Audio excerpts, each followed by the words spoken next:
TLPH yata nakita natin yung conceal, pero masasalubong agad ni Yue. So ang dami mga resources na nakuha. Madidikita na nga dito si Yue, makakatakas ba siya? Grabe yung tinangal ni Crimson Deacon, pero biglang bulaga dito sa damage ni Cartesi. Habang na diretso naman, napakaganda pagpasok doon para kay Renny J.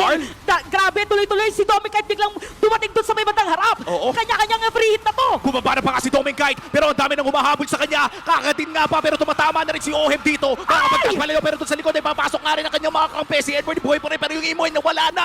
Dominic buhay pa rin hanggang ngayon. Lumalaban pa rin sila. Edward na dito, makakakabot ba? Ginamit na yung flicker. So buhay dito si Dominic.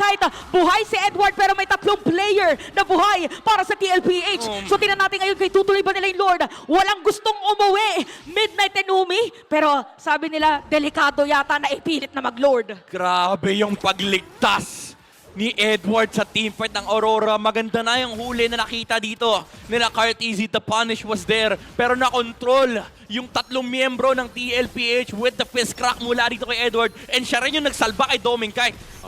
Tingnan natin kung makakaabot ba doon sa may Lord. Di na makakapag-contest pa. So successfully, masesecure yan ng Aurora sabay diretso pag-secure ng mga lanes nila. And this is the second Lord na mahahawakan ng Aurora Gaming. At sa kapangyarihan ng isang Moskov ay most likely ay makakakuha sila ng inhibitor turret out of this Lord push. Sa pagsilip natin sa Infinix in-game equipment, no, medyo nagtatank build na ang Lucas ng side ng TLPH, which is Cartesi. Mukhang alam niya na hindi pwedeng full damage ang Lucas dito. Yeah, kasi alam niya kayang-kaya siya patay ng Moskov. Definitely cartable din yung kanyang hero. So habang kinakay siya, might as well deal some bit of damage with the Blade of Armor para hindi ganun ka-dominating yung stance dito ni Dominic. Kasi mararamdaman ni Dominic habang tinitira niya yung Lucas na masakit din siya. Kasi babalik sa kanya yung damage niya. And hindi rin kasi advisable na mag-build na maraming HP dito, no, considering na ang Trinity dito build ng isang Moskov ay talagang bumabakat sa mga high HP targets. Kaya naman for TLPH, isang depensang malala na naman. Kompleto pa naman ang kanilang mga inhibitor turret, pero mukhang kailangan nilang magbigay ng at least isa with the way the waves is controlled by Aurora Gaming. Tsaka kailangan dito maging prepared din sila doon sa follow-up na suntok from Edward kasi parang laging mas nasiselyuhan. So yung kit naman dito ng dalawang team saya, saktong-sakto lang din for a team fight. Pero may immortality na dito si Renny J. Mukhang papasok naman ang mid lane na kaliwa ng konti o na kanan ng Lord. Kaya naman magiging kalmado ang pagdepensa dito ng TLPH. Not much aggression na namumula dito sa Aurora Gaming. Mukhang susubukan po nilang pumiso pa ng isa.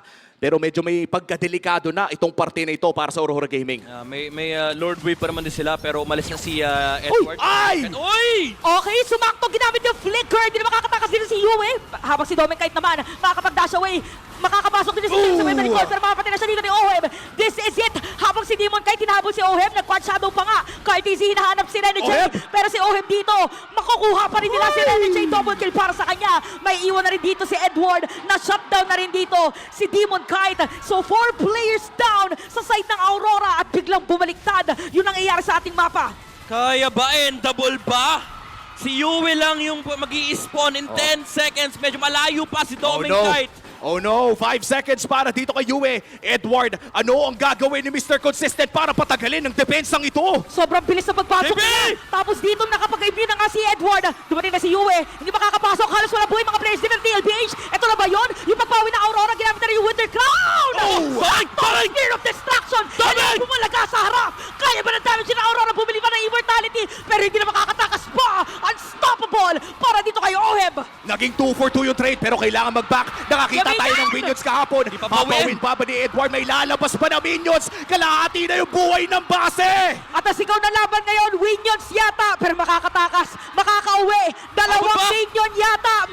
Dedepensahan. Dito na TLPH. Sakto merong Lord sa lahat na nanonood. Hingang malalim dahil mahaba pa ang laban na to. May Lord reset muna na magaganap. Kamunti ka na. Kahapon nakita nating nalaglag ang Omega sa Minions, pero hindi mangyayari yun ngayon sa ating game number 1. Si Stanford ang hahawak. Demon Kite nakaharap ng isa. Cartesi low HP na. Walang immortality na available. Makakatakas ka pa! Tapos babalik. Si Renny J dito mabibit-bit. Pero ginamit na rin dito yung Raging Sandstorm para mas mapalayo si Stanford. Ito pala yung bait nila. Nagamit na yung Spirit Destruction. By the way, si Sanford nandun pa rin sa may badalikod. Demon Kite makakasecure na ganyan! Muli ka na makita din si Carla Tizzy. Grabe yung pag-check ng mga bush. Chine-check lahat ng mga pwesto at si Saji nakita na rin nila. So Aurora ngayon, perfect opportunity to take this Lord. And this might just be a free Lord. Hindi na napapalag ang TLPH with a 4v5 disadvantage. Kaya naman Aurora Gaming na naman ang makakakuha ng ating third Lord of the game. Hindi man ito yung Evolved Lord, ay napakasakit pa rin ng lalabas na upcoming Lord. Sobrang dami nangyari, Omi. Saan ka magsisimula? Kahit ako nanonood lang, hindi ako makahinga. And lalo na yung mga nanonood sa audience, sa mga bahay, pati na rin yung mga international teams. Oy, Welcome to Philippines! Isipin mo laban pa lang ito na magiging top seed. Paano pa kaya pa nag-playoffs kung saan sobrang mas gumagalim yung mga teams? Hindi pa playoffs mode to eh. Ito yung nagtinitimpla pa nga nila yung paparating. Pero paparating na rin yung Lord doon sa may bandang itaas. Apat na magdedepensa para sa TLPH sa may bandang baba. Pero wala na rin ang kanilang inhibitor turret. Yung Lord ay tutunawin na ni Oheb. Mid lane nata ang punteriya ng Aurora Gaming. Rene J. Wala pang surprise engage. Pero si Rene J ha, nasa gilid. Flicker is available para sa Hitman. Okay, nadepensa rin ng TLPH dito. Game extended pero may minion wave na naman para dito sa side ng Aurora. Yeah, may dalawang Lord Wave pa sila dito sa top and bot. Pwede nila pagsabayin pero mukhang re-relax na ng Aurora. Baka gusto nilang hintayin yung mga immortality cooldowns sa kanilang mga heroes kasi medyo risky rin naman. Pero ang ganda ng attempt ng TLPH kanina. Itong Dadai ko, medyo 3 minutes ago pa to. Yung ginawa ni Carl TZ na tinalon na niya yung Moscow, pinurse niya yung Purify, and nung nakita nila nag-proc yung Purify ni Domenkite, walang hintay-hintay. Flicker agad mula kay JP para mahuli si Domenkite with the Tsunami Slam. Pero itong base defense na to, napakaganda mula kay Edward. Alam niya tatalon si JP. Ginamit niya kagad yung kanyang ulti for the CC immunity. So yung tower shift ay napunta sa heroes ng TLPH. So kinailangan nilang macrohen yung mga minion wave and pati na rin yung tower ng Aurora. And si Yue, ang ginawa niya lang, nag-Winter Crown, nag-grow as a player sa loob ng base and umabot yung Spear of Destruction ni Domenkite para madepensahan yung game. At dito mo makikita kung bakit lahat ng mga ito ay talagang world-class players na mapapanood Team. natin sa laban ito. Game 1 pa lang, Junko Lord. Pinakaunang laro pa lang to ng best of 3. Hindi na world class to, intergalactic na to. Isipin mo sa din namin na in-explain kanina ni Midnight. 2 minutes ago yun. Oo. So, every minute sobrang nangyayari. Pre, pag Ang daming nangyayari. dinaisek ko to, pwedeng cancelin yung second series at third series. Sa sobrang dami na nangyayari sa mapa, ay paniguradong both teams na to, high pressure on this Lord. Medyo lugi nga lang ang TLPH considering na wala silang inhibitor turret sa kanilang top lane and bottom lane. Oo. Kaya naman, doble pag-iingat pa dahil naka-Moscow pa ang Aurora Gaming. Pwede ba nga i-tetris yung base ng Aurora at saka ng TLPH? Kasyang-kasya yan Oo nga, pag naano mo, parang nakapag-build ka na, sumakto Oo. din. Pwede mong pagdikitin yan, fit na fit yan. Parang panggeya yan. Oh, parang yung ano nila ngayon, laro nilang dalawa. Fit na fit din sa Tama. isa't isa talaga nagkakasagutan. Alam kaya ng TLPH na nandito yung Aurora, pero disiplina pa rin paiiralin. Oo. Siguro sa Aurora, sabi nila may Lord kasi Oo, pero- ng 13 seconds. Pero yung unang sumilip, nakita na nila. Oh, iyan ang maganda sa mga jungle camps eh. Nagbibigay ng additional na info. Kalabitin mo ng konti, tuturo niya kung may tao nga ba na mas malapit. But this is it, the Evolved Lord. And this might just be the last Lord of the game.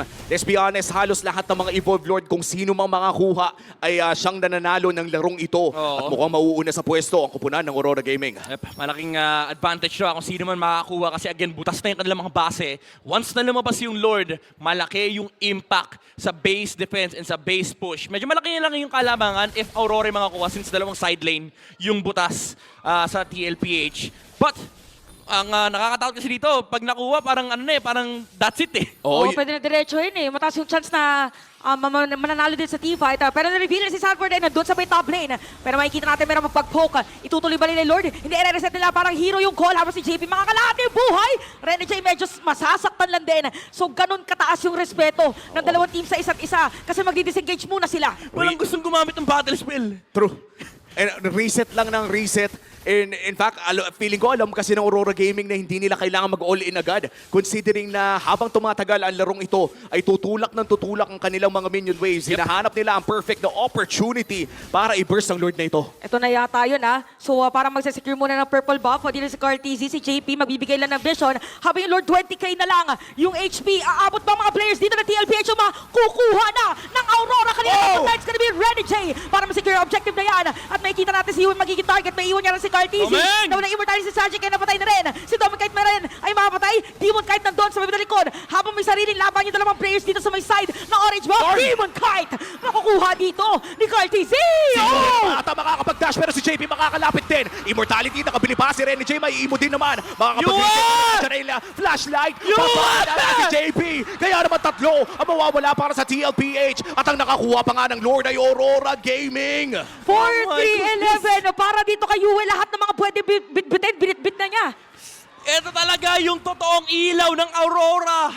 Yung liwanag ni Yue, flashlight yung TLPH. Ang ganda na eh. Ang ganda na nung pasok ni Carl TZ. Patay nila si Doming Kite. Pero may isa pang carry ang Aurora. Tingnan natin kung madedepensahan ba na TLPH dito. Meron namang immortality si Sanford. Pilit na nililiko yung Lord. Pero papasok na si Oheb nakakatakas pa rin. Habang mga players 5 yung Aurora seconds. pipilitin na targetin si Oh, Oheb. Yue. Kalahati na lang yung buhay ng Lord. Kakayanin ba ng Sanji. cavalry habang si Sanford ay bibigay na. Ito na yung Lord pero buhay na si Sanji. Naku, para mababalik na naman yan. Mawala na immortality si Edward. Ginamit na yung Winter Crown. Nandito Domeng! yung Spear of Destruction pero hindi natama. Hindi tumama yung Spear of Destruction. Endable na sana kung tumama lang yun. At kita natin ngayon, kapit pa rin or pumapasok pa rin sa butas ng karayom. Kakaibang depensa ang pinapakita dito ng TLPH. Hindi lang sila yung nakakapit, pati yung mga fans ng mga Team Stapen, Woo! kapit sa upuan, kapit sa lahat ng pwedeng kapitan kasi hindi pa tapos ang larong to. Munti ka nang balik na rin ng TLPH. Sila na yung nakakuha ng Lord Turn, pero sinalpas sila ng mga ilaw. Mula dito kay Yue, inangat lahat ng miyembro ng TLPH, even sa loob ng base ng Team Liquid Philippines, hindi makagalaw. Sila Sanford, hindi makagalaw. Sila JP, buti na lang talaga umabot si Oheb. At si mapapanood Sanji. natin sa instant replay kung Ayun, no? paano nga ba dinepensahan ni Oheb at ni Sanji ito. Pagpasok ni Sanji, pagkabuhay niya, agarang nakapagpa-burst. And look at that! Kung tumama lamang yung Spear of Destruction na yun, ay baka Pwede tawalak, kabanat no? sana si Doming kahit to end the game. Pero dahil hindi nga tumama, move on na. Sunod na Lord na naman ang ating paglalabanan. Ito na naman na 24 minutes. May Lord na naman na 19-19. Naglalaban sa top seed. Pwedeng Parang ano? as expected. Dikit na dikit eh, no? Pero ito pwedeng i-rush to ng TLPH if magpakita yung Moskov sa may taas. So kailangan i-cover ng Aurora yung mga bent bushes. Kailangan nila i-secure na sila yung makakakuha ng clear dito sa may middle lane. And grabe, ang lalim ng Aurora. Grabing kalugihan na nga para sa TLPH at this point. 3 inhibitor turrets ang kanilang... actually, wala na silang hawak na Wala na, inhibitor bis na lang. turrets. Aurora Gaming ngayon pwedeng patagalin lamang ang Lord Dance hanggat kailangan na talaga dumepensa ng TLPH. In fact, nandiyan pa nga ang Moscow para mag-provide ng global map pressure. Pero mukhang hindi na susugal ang Aurora Gaming dito. Nandito na rin si Doming Kite sa Lord take na ito. Feeling ko for TLPH, kung gusto nilang makabig tong laban na talagang kailangan nila makuha yung Lord kasi wala na kasi silang mga inhibitor turret.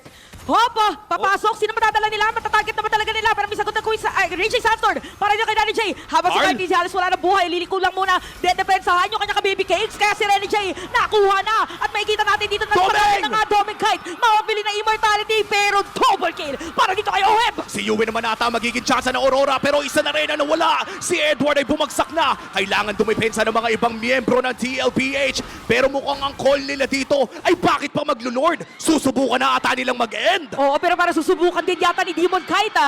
Base Paunahan. race ba to? Pero nagkaroon ng minion wave. Okay na dito si Yue para dumepensa sa Aurora. Tapos nandun naman si Sanford sa may bandang taas. Demon Kite, or sa Demon Kite. base nila para talagang depensahan din yung kanilang base. Si Demon Kite ay nandito pa rin. Laban sa isang glue habang nandito naman ang TLPH. So parang hindi na yata kakayanin na depensa dito ng Aurora dahil mauubos na ang buhay ng base. Biglang baliktad. TLPH game number 1.